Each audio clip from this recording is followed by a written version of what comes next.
Assalamu alaikum, sisters. A'udhu billahi minash shaitanir rajeem. Bismillahir rahmanir rahim. Rabbi shrah li sadri wayassir li amri wahlul 'uqdatam min lisani yafqahu qawli. Oh my Lord, uplift my heart for me, make my task easy, and remove the dullness from my tongue so that they may understand me. Oh Allah, allow this session to be beneficial for all those who are attending, and allow us to take the messages that we need to learn from it and benefit from it. Ameen. All right, I do have slides, and so I'll just share my screen.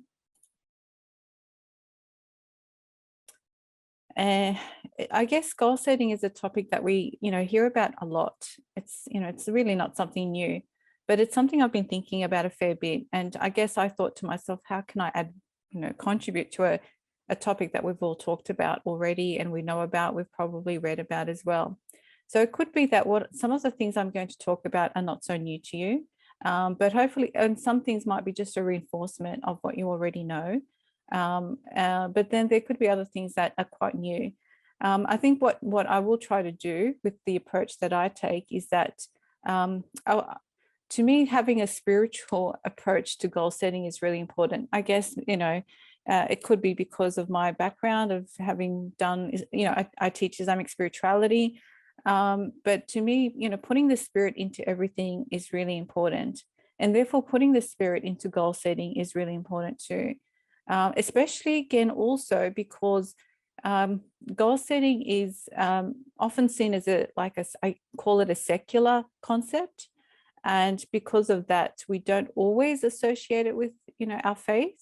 Although I'm sure that we all do set goals that are related to our faith or our spirituality, our worship. But it's not, I would say that for a lot of us, it doesn't come naturally that we bring together goal setting and God consciousness. Again, because the secular world has pretty much hijacked this, not in a bad way, but it's very high priority in the secular world, in the corporate world, business world, you name it. But it is important. And that's why we're going to talk about it today. Now, this is my title page, as you can see. And before we go into start the content, I want to mention why I chose this particular image. Is it because the male looks confused? No, I'm not picking on men. But it's from A to B. And this line in the middle is what particularly interests me. What interests me about this line is that there is a process from going to A to B. And process is very important. And we should never underestimate the importance of the process. And that's going to be one of the areas that I will be focusing on today, the process. Now, it's confession time by me. So here's a chance to listen to my admittances in life. I think a few confessions I do want to make since I'm talking about a topic like this. One is that goal setting hasn't always come naturally to me. So not the traditional way of goal setting, where you sit down, maybe on the 1st of January, you get a notepad out and you say, okay, I'm going to do all these things for this year. That I don't think I've actually ever done that. So that kind of goal setting does not come naturally to me. That's probably confession one. Confession two is that I'm more of a process-driven person, and those who know me will know that very well. So I focus a lot on that process. We were talking about this line. So I find myself very much, in this process, got my eyes zoomed into that, and not always having focus on that. And, and one of the key points I want to make is the process is important, but obviously the end goal is also important. So that's and we will have two types of people, I would say, in this, who are joining us today. Some of you will have a very strong process focus like myself, and there's probably a particular personality type. And others will have a very big focus on the end result. So that's what they see. And what's important is that we need both of them. And as I said, my confession is that I'm probably more looking at the process, and I need to think more goals. So no, you haven't joined a counseling session for myself about how to improve my goal setting. So this isn't all about me, but I'm hoping that by talking a bit about myself, it really shows you that, you know, there are challenges in this space. So I don't want you to, you know, think, I guess what's really frustrating is when you hear someone and it looks like they've hit all their goals in their life and you think, oh, there's no way I can be like that. I'll never be like that. And it can be quite disheartening. But having said that, like, although I've talked about my third confession is that I haven't fulfilled all my goals. Okay, so there have been goals that I have set that I haven't achieved. And that's going to be expected. And you know, when you hear about people who achieve, say they win a gold medal, okay, and they say, oh, I've always had that goal of you know, winning that gold medal.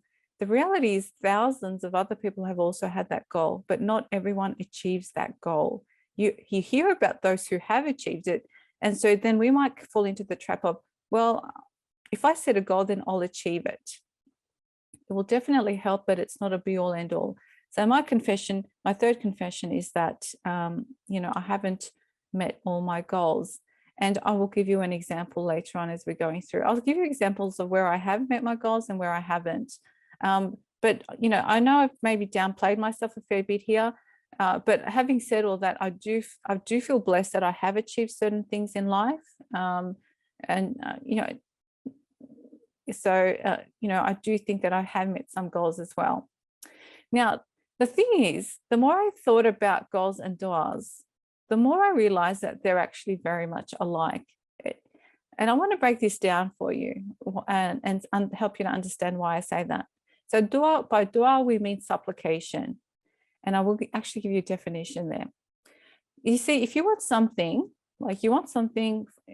you ask for it from Allah, okay? If you want something from Allah, you ask for it from Allah and you take action to achieve that thing. That's what dua is. You want something, you're in your heart and you open your hands, your palms, and you ask for it. Like, in a way, isn't that what goals are? Your goals are where you want to achieve something and you've written it down. Now, I know there is a slight difference between those two, but in both cases, you are seeking something to achieve something and you're working towards it. Now, goals and du'as are more interconnected than we realize, and we can improve our approach to both of them. And that's really important, I think, as well. You know, without saying too much, because that's what, in a way, this whole thing talks about, we can put the spirit into goals.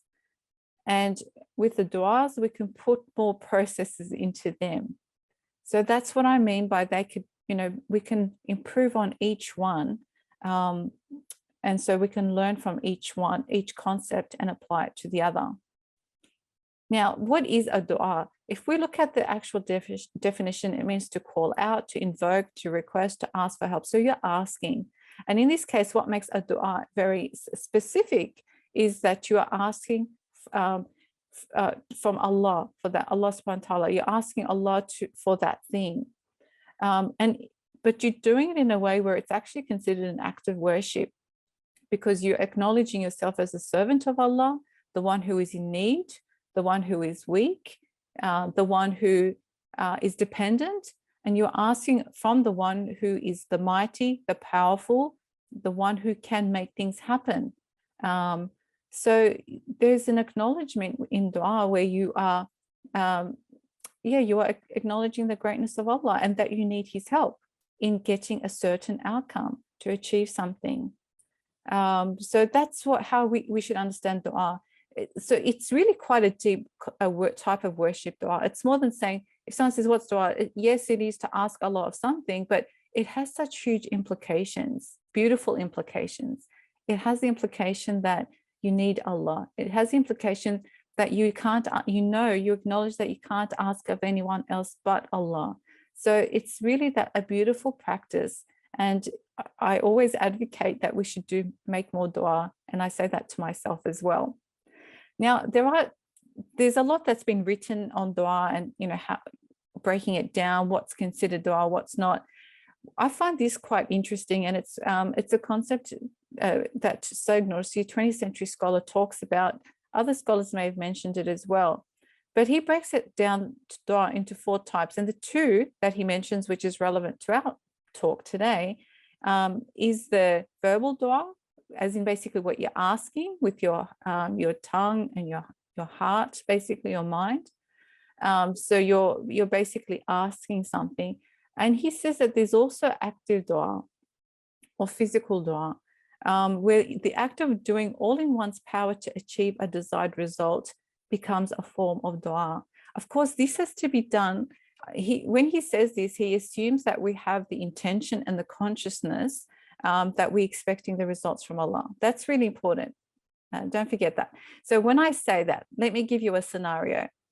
Something simple, if I plant a seed and I want to grow a rose, now when I plant the seed, that is a type of dua, because I am doing something and expecting a result in return, right? I'm expecting for a plant to grow. So my act of planting is actually a type of dua. But the key thing, as I said, is that when I do that, I need to be conscious that results come from Allah.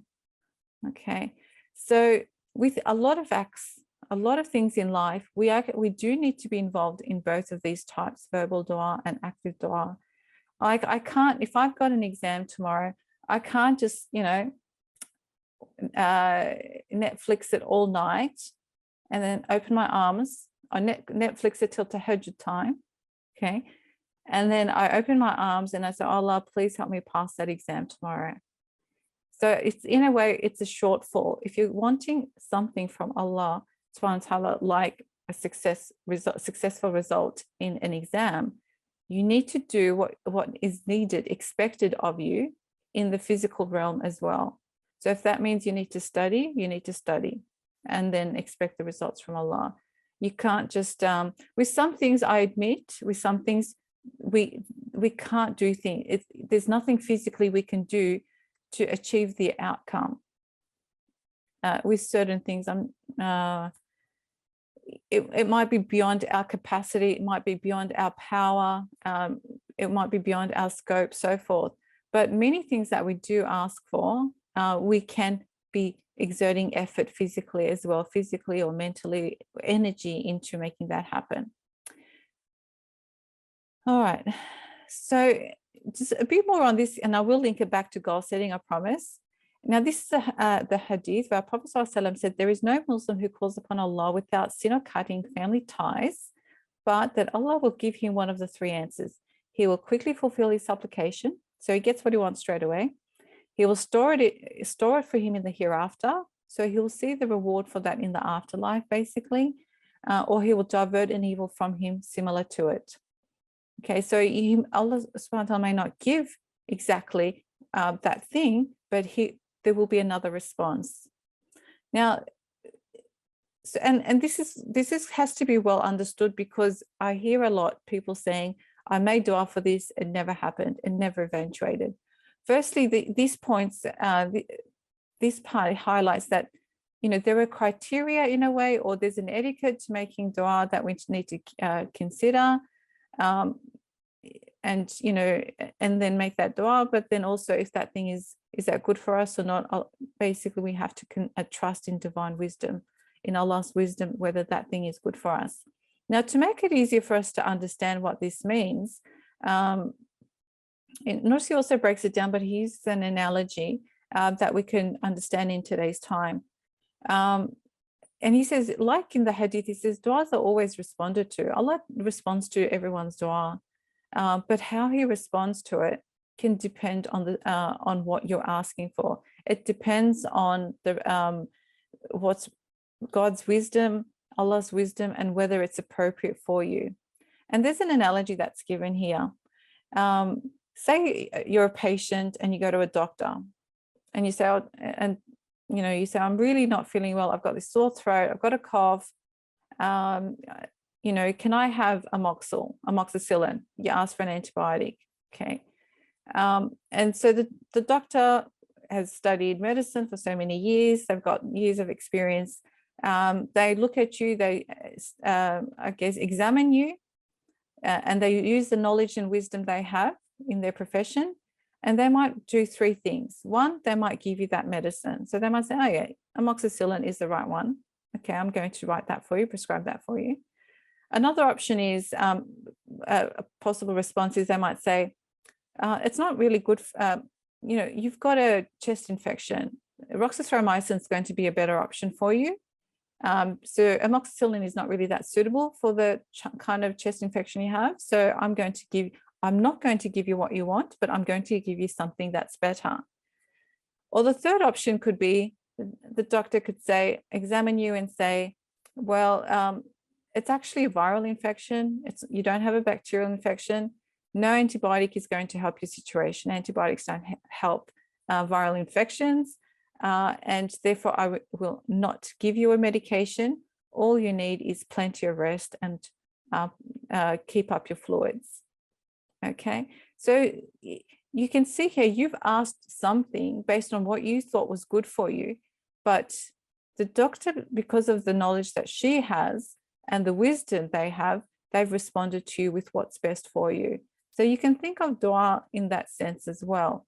You may not always get what you want because it may not be the best thing for you, but you will get some benefit by giving your attention to the doctor and seeking their assistance. Just like with dua, by seeking Allah's help, seeking and reaching out to Allah, you are going to get a response.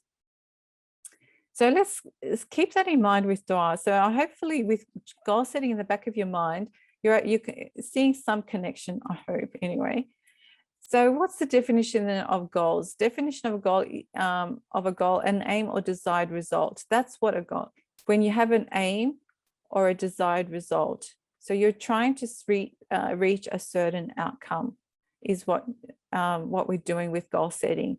You're trying to reach a certain outcome. Now, when you set a goal, if we think of it like a dua, there are three possible options. You achieve the goal, okay? But to achieve the goal, you need to do what's involved in the process. Just like with dua, you need active and verbal and active dua. So you've got to ask for it, but you've got to actually do what you can to achieve that as well. With setting goals, it's the same. To be able to achieve it, you've got to first set that goal, and then you've got to do what you need to achieve that goal. The second option is you don't fully achieve it, but you get something similar, or you don't achieve it at all. And so I guess what I want to highlight here is, if you haven't achieved all the goals in your life, it doesn't mean that there's something wrong with you. Just as not all of your duas you're going to get a response exactly as you ask for them. We have to trust here that there is more to the formula than our own will and power. We're not fully in control of everything that happens in our lives. And again, I think when we take spirituality out of goal setting or missions or and things like that, we make it sound like we're invincible, like we can achieve anything, anytime. But that's not the reality. And Islam teaches us that. It doesn't take away from our willpower. So I don't want you to think that I want you to surrender and do nothing and just whatever comes your way, you just go with it. No, what I'm saying here is you do try to seek goals in your life as much as you can, but know that there is other dimensions, let's call it, to the situation that you should be aware of. And believe me, when you do that, you don't get so disappointed in life because you realize that you are not in full control of everything in life. That's why, do we stop setting goals? Definitely not. So I'm not saying to you, be like the, branch on the wind, just sway whichever the wind takes you. No, that's not what I'm saying. And hopefully you've understood that through what I've been trying to say until now. No, we shouldn't stop setting goals, because just as we don't stop making dua, we still ask, we still seek, we still are wanting things from Allah. So we should be setting goals as well, setting goals for things that we think are good for us.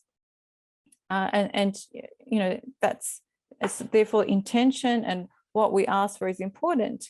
But just as we make dua for what we think is good for us, you need to continue to set goals for things that you think are good for you. But don't set your goals without being conscious of Allah, because that's really important. Remember, to achieve your goals, not only do you need your will, but you also need Allah's will. Approach goals with this mindset.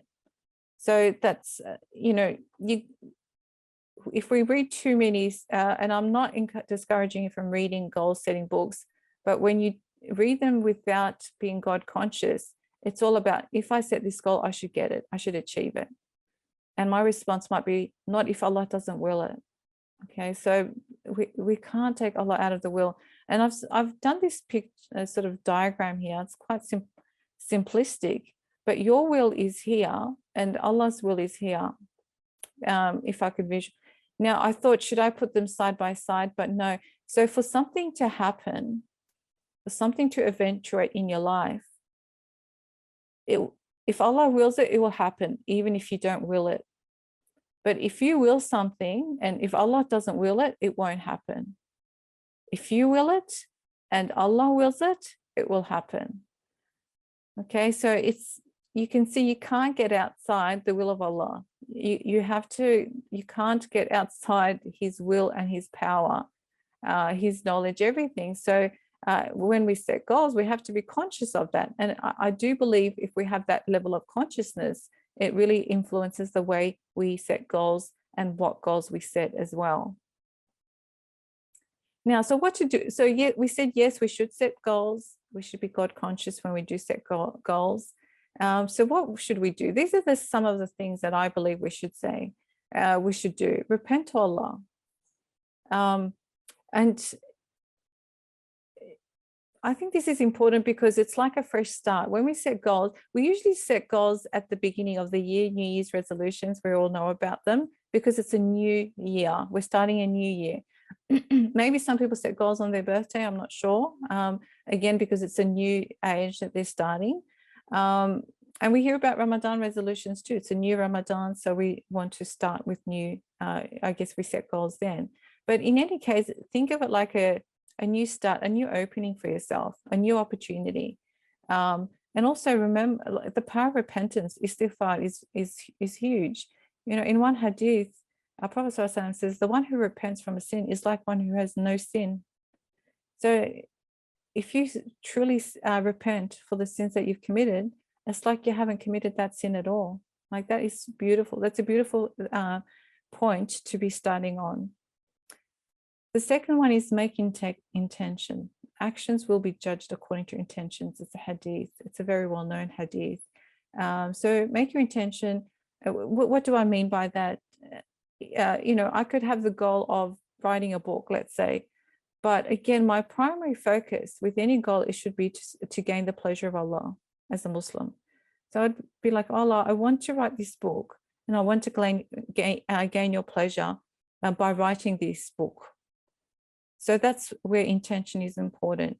And that leads to sincerity, ikhlas as well, because it means you're setting that goal, you're achieving that goal for the sake of Allah. And to be honest, every goal that you set, you should be able to bring Allah into that formula, into that goal. Some are easier. Like you might say, I want to pray my 5 daily prayers on time. It's a bit easier to connect that with, you know, with type of goal with Allah. But if you say you want a promotion at work, you might say, well, that sounds quite worldly. How do I connect that?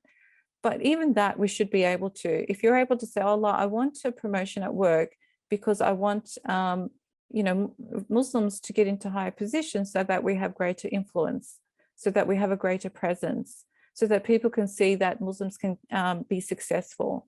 So you can see how even what we would call a worldly goal, you can make it quite sacred by thinking about, how is this going to benefit my religion? How is this going to benefit my faith?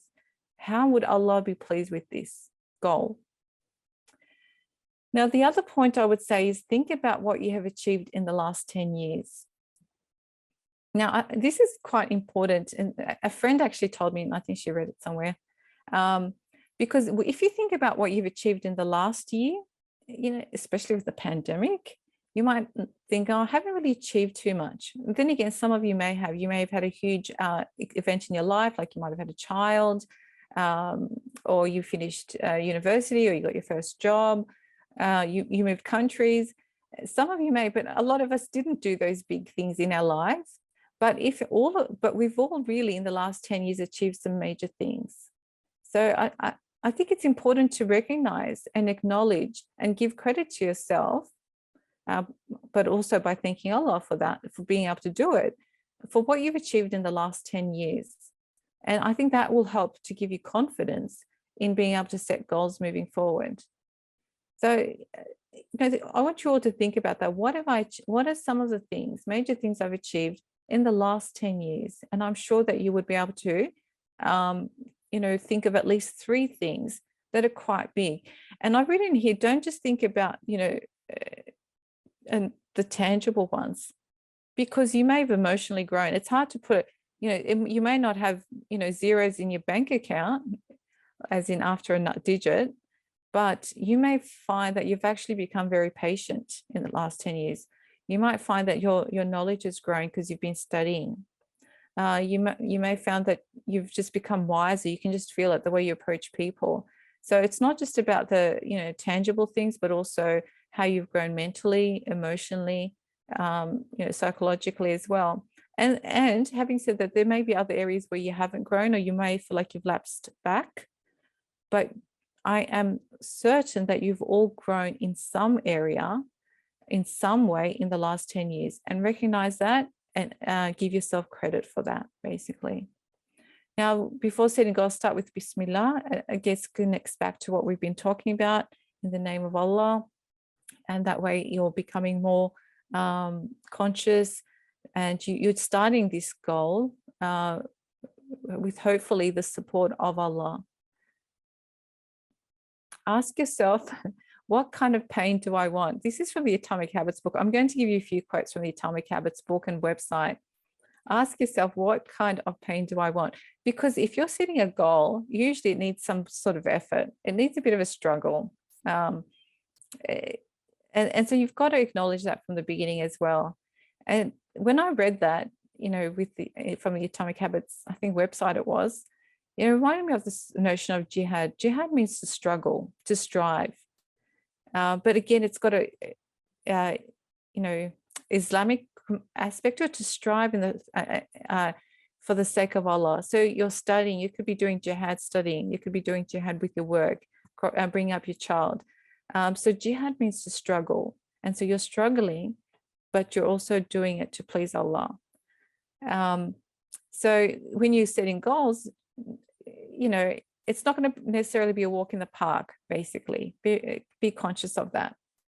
Now, how do I choose goals? The first point to me is very important. What goals are suitable for, choose goals that are suitable for you. Because we sometimes see people, they might share it on social media too. I've set myself this goal. I've set myself a goal to write a book this year. And someone else might think, oh my goodness, I can't even put a paragraph together. And this person wants to write a book. I feel so bad. What am I going to achieve? And that could be because writing is not your area. That's not something for you. But you would definitely have another strength and that you can work on. Or if you wanted to focus on your writing, you might say, well, I'm going to write 1-page reflection, or, break it down, make it something smaller. So you've got to find what's suitable for you, the goals that are suitable. So don't ask your friends. You might ask for advice about how they think you can grow, but they have to be your goals. You need to own them. And they will be very different to the goals set by other people. The other thing is choose facets, goals that address all facets of your life and the roles you have. Okay, so this really helps an all-encompassing growth. I've written there servant of Allah, but again, that God consciousness will sort of immerse itself or cut through itself through every role that we have. Because with any relationship or any role, we're always conscious of Allah within that role as well, because we want to fulfill that role. We want Allah to be pleased with the way we fulfill that particular role. Okay, but think about, these points, these roles that you might have. I know I haven't included all, you might have others in mind. But as a servant of Allah, I guess I was thinking more like worship. How do I want to improve my worship possibly? So it's directly related to my faith. And daughter, okay, as a daughter, what do I want to do to be a better daughter? What goal can I set to be a better daughter? As a mother, wife, employee, student, and so as a sister, it could be as well. So many roles that you might have. And even then, you might want to identify 4 or 5 main roles that you have and focus on them. But it is important for us to have an all-rounded growth in our lives. And subhanAllah, when you look at the life of our Prophet ﷺ, when you study especially him in the concept in relation to akhlaq, which is etiquette and morality, you just think he perfected all relationship types. He was an amazing father. He was an amazing friend. He was an amazing husband. He was an amazing leader. So it's not like he just excelled in one particular role and the others lagged behind. You get the feeling that he was excellent. I guess he had the excellent qualities for all the roles, and that's what we should be aspiring to achieve as well.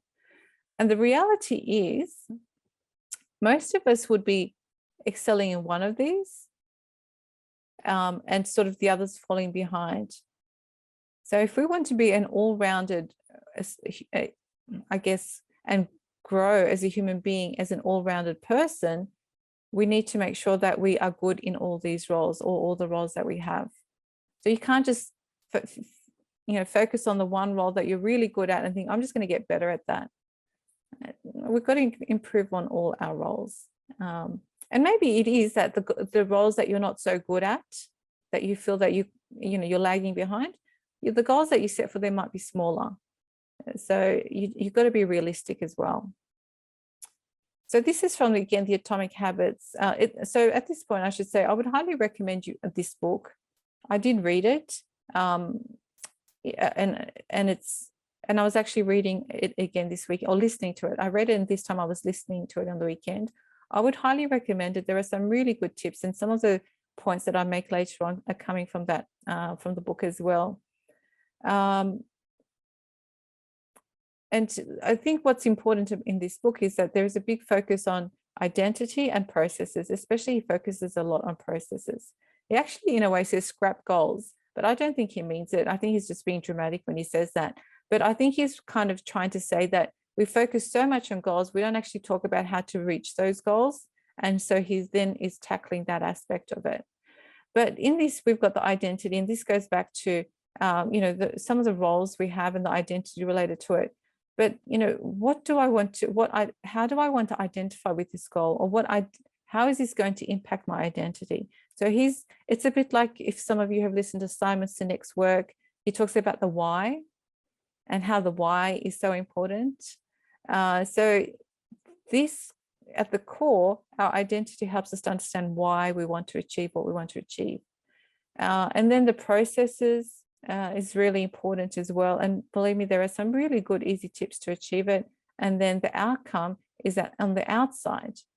So it's not actually in the center, the outcomes, it's actually on the outside, as you can see. So these are some of the examples. The two of the examples that, what was his name? James Clear gives about how you link the identity with process and outcome. And I'll read the first one. I'll tell you what's important about the way it's done. So your identity is become the type of person who moves more every day. Okay, so even, for example, one example he gave that stuck to me, he said, don't say my goal is to stop smoking. Instead, you might want to say my goal is to be healthy. So if you incorporate that in a positive way into your identity, it helps with the transformation. And also think of it, it's like a dua again. Your you're saying something. You're basically saying, oh Allah, I want to become the type of person who moves more every day. And so you're tapping into not only your own will, your own strengths, but you're tapping into the power of Allah as well. And you're getting that support. And that's the beauty of our religion. It doesn't leave us on our own, but Allah is there to support us. So that's the identity. Become the type of person who moves more every day. So he says, start with 50 steps every day as soon as you get home from work in your backyard. So specify what it is and let it be small. 50 steps isn't too much, but you might want to start with 50 steps. Specify when, as soon as you get home from work. So, and in your backyard, where you're going to do it. So when you look at that, otherwise, if you were to say, oh, I want to lose weight, and then you say, well, okay, that means I've got to run a marathon next month, the chances are you won't run that marathon. But the chances are this you will be able to achieve. And that's the point he tries to make. If you start small and you slowly increase it, you're likely to achieve it. So the next one we talked about, I mentioned writing. Identity, become the type of person who writes 1,000 words every day. So that could be what you want to identify as a writer, someone who writes 1,000 words a day. So to start, you might say, start with writing a paragraph a day before you start work, as soon as you turn on your laptop. So there's like a trigger there. Okay, I've noted this. I've opened up my laptop to start work. This was my goal. And it's a paragraph. It's very doable. I'll do it. So you can see how it becomes very doable, and it basically starts you on your journey towards your bigger goals. So I did an Islamic version of it. I gave it a go. Your identity could be, become the type of person who prays on time. Okay, so that's something a lot of us struggle with, praying on time.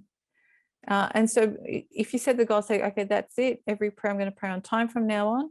It may be a hard habit to get into straight away. But if you say, start with praying Maghrib on time by setting your alarm to the prayer time and placing it on top of your prayer mat, try that and see the success rate will be pretty high.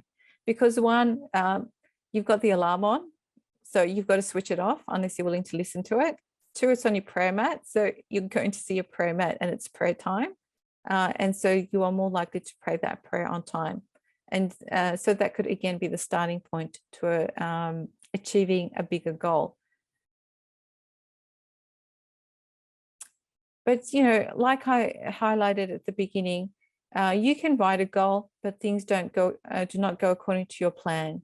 They may not go according to your plan.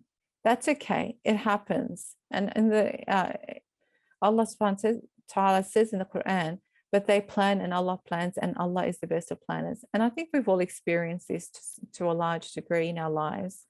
Like last week, you know, I said to myself last week, I'm going to have a very productive week.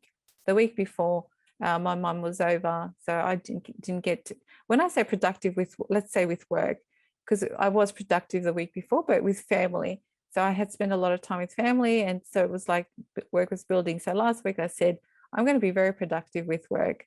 And then what happened on the Monday, I tested positive to COVID.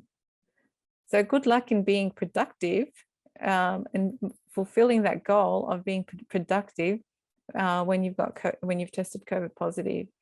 So it doesn't, it was a small goal, as in it was just for 1 week, I guess. It was an immediate goal I was trying to achieve.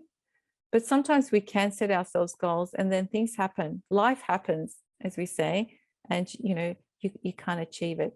That can happen.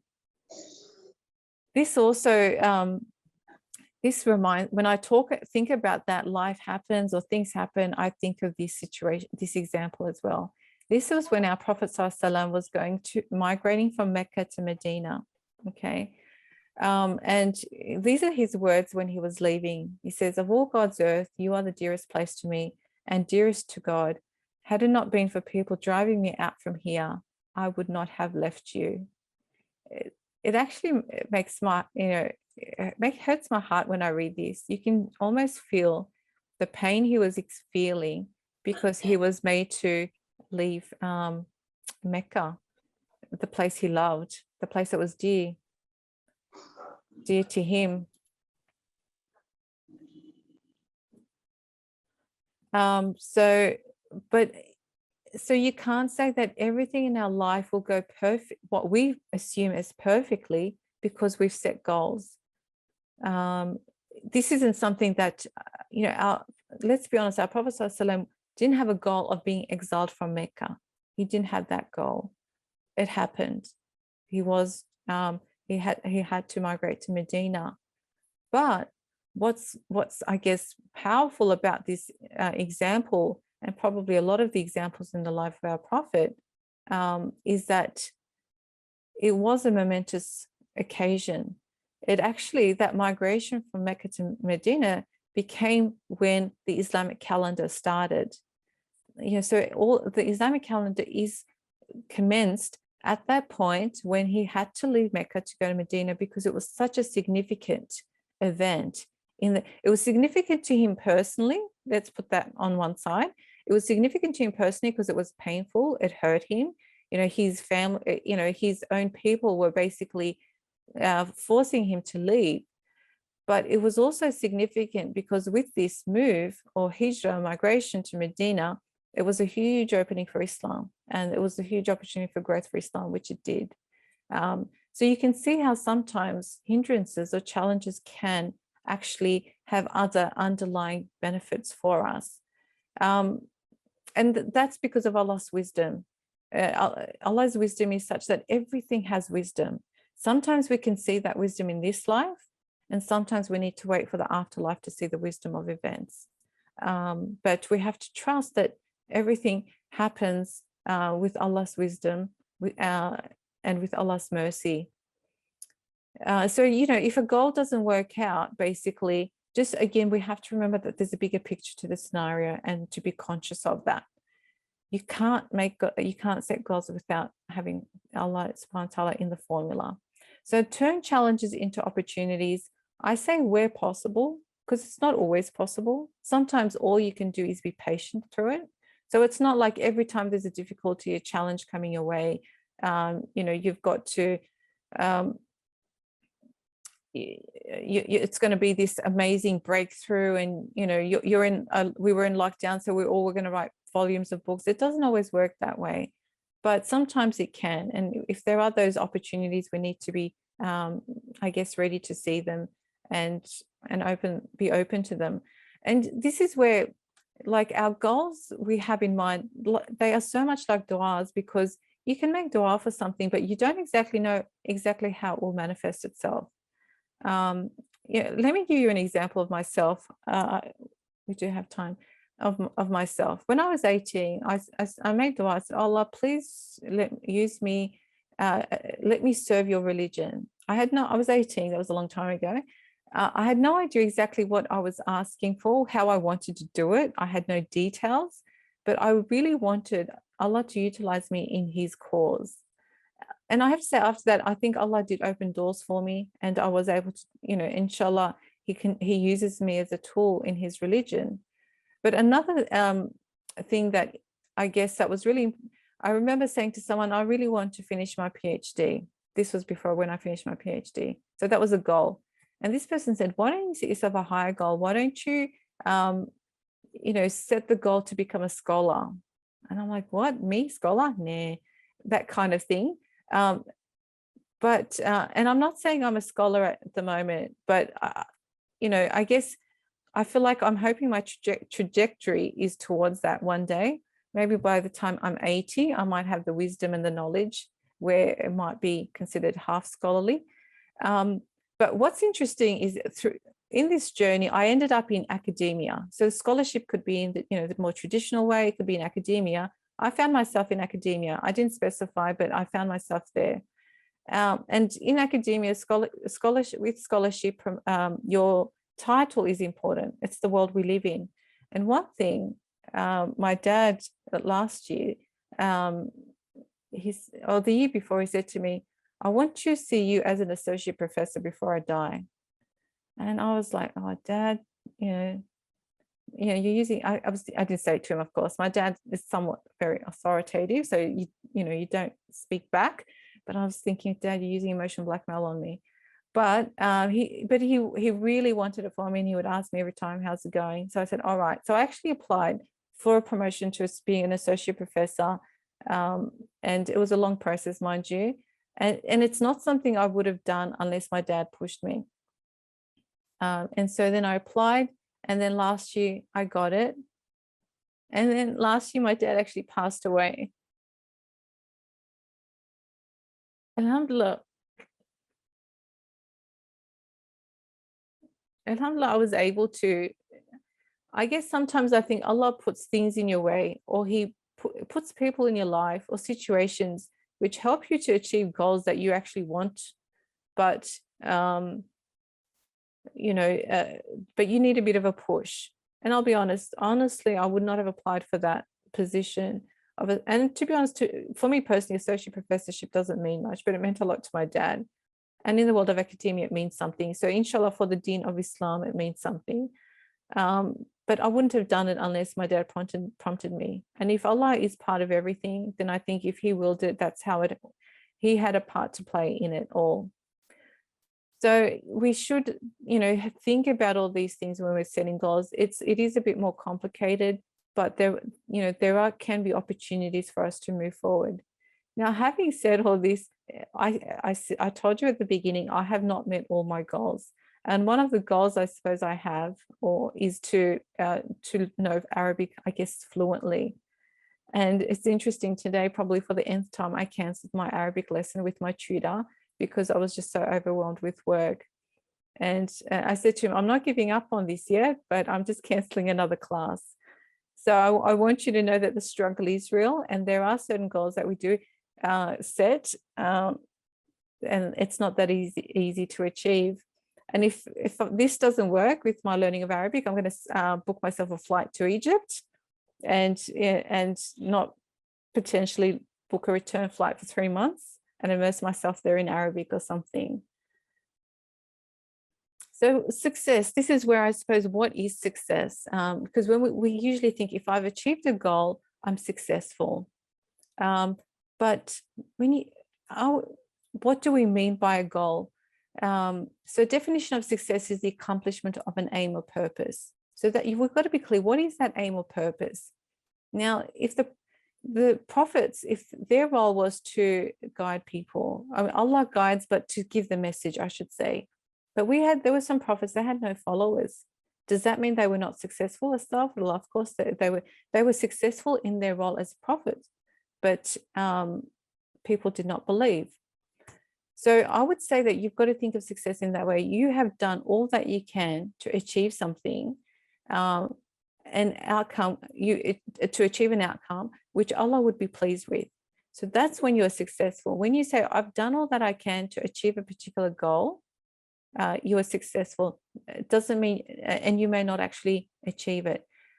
I can't say that with my Arabic right now. I can't say, oh, yeah, I've tried everything, because I don't think I have, you know, confession time. But there are certain things I would say that I have tried. If it doesn't happen, I would say, oh, I tried and it didn't. The results are with you. I've tried, the results are with you. With everything, the results are with Allah. So again, this is why when we're talking about even success, our intentions are so important, because our actions will be judged according to intentions.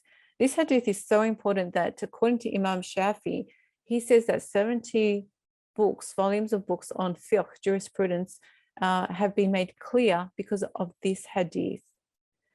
Some scholars have said 1/3 of the religion is this hadith.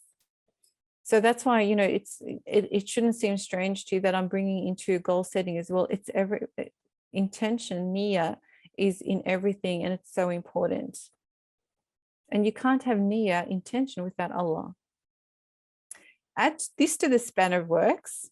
This is, I think, very important as well, is this concept of ata. It's a theological concept, is another important concept, which means Allah may change a particular event or determination in a favorable way for humans as a divine favor. So we haven't even talked about divine favor here. So I've given you a scenario here, and I'll talk it through. So person A is, you know, going to the pub. It's a bit dramatic, but she's going to the pub and she's feels bad about it, but she can't help it. She just wants to go to the pub and have a drink. And when I say drink, I'm not talking about apple juice or grape juice. But on the way to the pub, she's walking. A friend, she bumps into a friend, and the friend says to person A, hey, person A, why don't we go? There's this great talk, Islamic talk down the street. It's excellent. You'll love it. Let's both go there together. And person A likes the idea and ends up going. So this is an example of what we call ata, or divine favor. And in this scenario, person A may have done something good in the past where they've given charity, or they've done some act of kindness. And through that, they've actually earned Allah's favor, divine favor. And Allah has, I guess, rewarded this person in a situation where they were about to do something wrong, and preventing it. So you can see how we could be prevented from doing a lot of wrong things as well. And so where we end up, if we're talking about goals, where we end up, we certainly can't completely attribute it to ourselves, but we have to have Allah subhanahu wa ta'ala as part of that formula as well. So in conclusion, goals are a type of dua, I would say. And hopefully I've argued that convincingly. Now, set goals that are specific for you, that work for you, that make sense for you in particular. Set goals as an act of worship. So with everything, think about, what does this mean to me? And how through this goal would I be pleasing Allah subhanahu wa ta'ala? That we should be thinking about that. Never forget Allah's will and power when setting goals. Okay, because you can't achieve anything just with your own will, sisters. That's the reality. That doesn't undermine your will. Your will is still important. It's a fine balance, right? Your will is still important. You are accountable for your life. The decisions you make, the goals you set, the du'as you make, you are responsible for them. But at the same time, don't forget that Allah's will and power is part of your life. Reevaluate the definition of success if need be. So think of that, and keep doing good, as it will help goals that are good for you, bi'ithnillah, with the permission of Allah.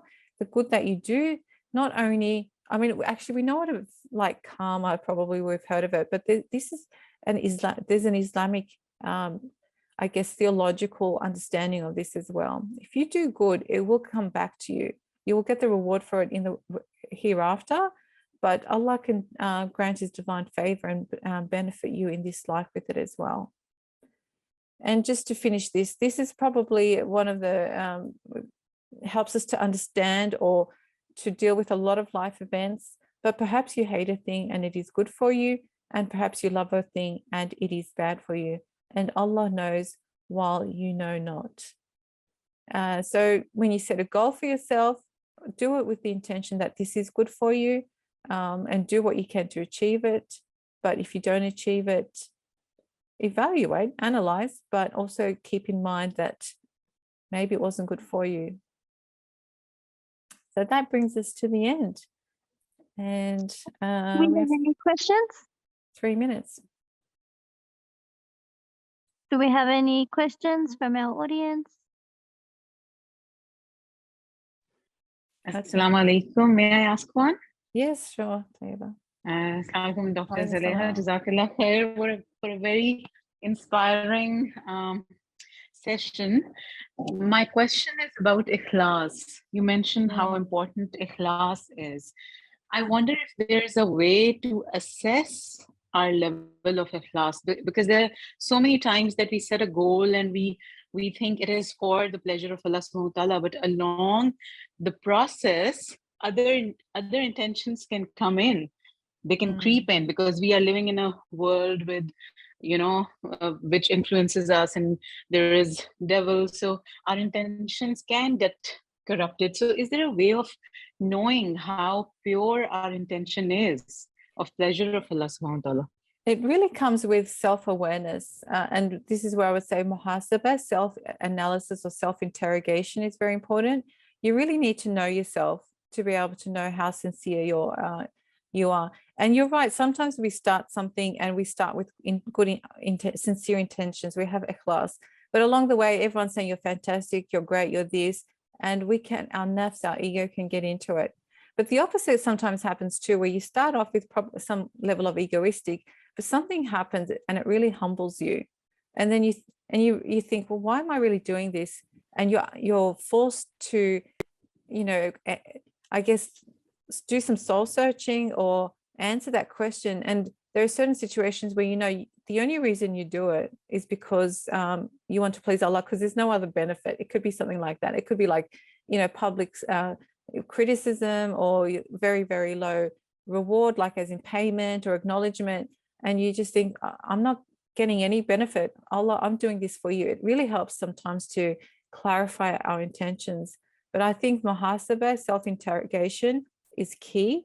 And it's something that we need to really do all the time. And also just being conscious that if anything good happens to us, it can't happen without the blessing of Allah. Like it's without Allah, we wouldn't be able to achieve it. So if we have that sort of consciousness programmed into our mind, we will know not to take ownership of anything directly. But again, muhasabah would be, I think, the key. Jazakallah khair. Oh, it is 8 o'clock and I'm conscious it's probably prayer time, and some of you may have actually set your alarm and put on the prayer mat. It's not prayer time yet in Melbourne, sorry, but in Sydney I think it is. Inshallah you found that beneficial, sisters. May Allah enable you all to set goals that Allah will be pleased with, goals that will benefit you in this life and in the afterlife. May He give you the resilience, the discipline, all the good qualities that are needed to achieve those goals. And please keep us all in your du'as as well. All right, take care everyone. Assalamu alaikum.